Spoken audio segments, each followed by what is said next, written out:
এই চোখ একদিন কথা বলবে। সাবধান মুসলিম।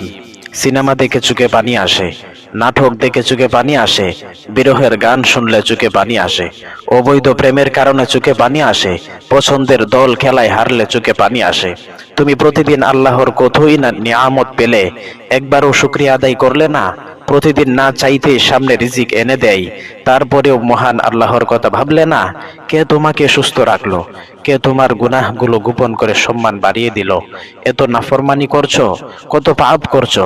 নিজের পাপের কারণে চোখে একটু পানি আসে না, একটু মন খারাপও হয় না। এটাই জাহিলিয়াত। তুমি আবার নিজেকে মুসলিম দাবি করছো, ভাবছো মুসলিম পরিবারে জন্ম নিয়েছি, নামটা মুসলিমের, আমি একজন মুসলিম। মুসলিম কাকে বলে এটাই তো তুমি জানো না। তুমি যা করতেছো তা সবই হারাম, গুনাহের কাজ। খেলার জন্য কাদার নাম মুসলিম নয়, সিনেমা দেখে চোখে পানি আসার নাম মুসলিম নয়, নাটক দেখে চোখে পানি আসার নাম মুসলিম নয়, প্রেমিক প্রেমিকার জন্য চোখে পানি আসার নাম মুসলিম নয়।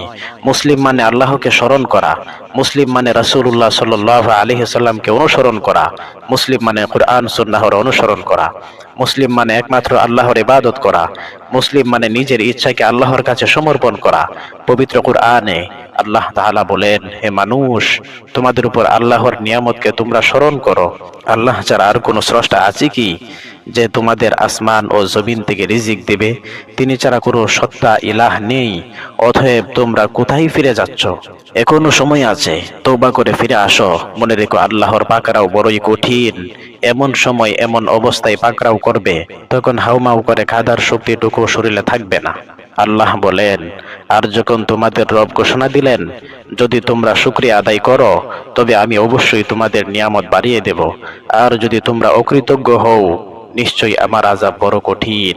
হে আল্লাহ, সকল মুসলমানদেরকে হেদায়েত দান করুন। আমিন ইয়া রাব্বাল আলামিন।